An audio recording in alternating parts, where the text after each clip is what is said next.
याद करिए 2017 के पहले के उत्तर प्रदेश को हर दूसरे तीसरे दिन दंगा होता था। बहनों और भाइयों, इन दंगाइयों का उपचार ही डंडा है। बिना डंडे के मानेंगे नहीं।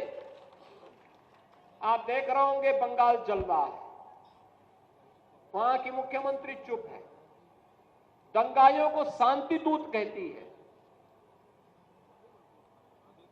अरे लातों के भूत बातों से कहां मानने वाले हैं। लेकिन सेकुलरिज्म के नाम पर इन लोगों ने दंगाइयों को दंगा करने की पूरी छूट दे रखी है। पूरा मुर्शिदाबाद पिछले एक सप्ताह से चल रहा है, सरकार मौन है।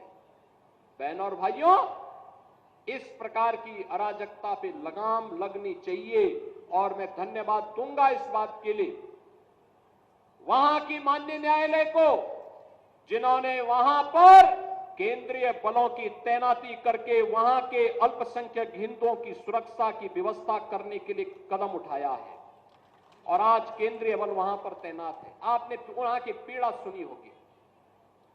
सब लोग मौन है। कांग्रेस मौन है मुर्शिदाबाद के दंगों पर, कांग्रेस मौन है, समाजवादी पार्टी मौन है, टीएमसी मौन है। वे धमकी पे धमकी दिए जा रहे हैं, समर्थन कर रहे हैं। बांग्लादेश के अंदर जो हुआ था उसका समर्थन कर रहे हैं बड़ी बेशर्मी के साथ। अगर उन्हें बांग्लादेश अच्छा लगता है तो उनको बांग्लादेश ही जाना चाहिए। क्यों भारत की धरती पर बोझा बने हुए हो?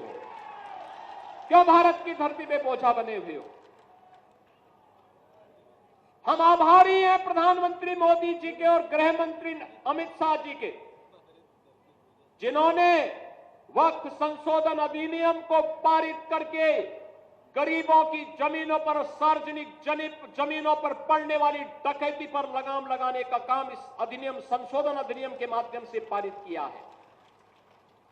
अब ये जमीन जो वापस आएगी, बहनों और भाइयों, इसमें हॉस्पिटल बनेंगे, इनमें गरीबों के लिए मकान बनेंगे, हाई राइज बिल्डिंग बनेगी,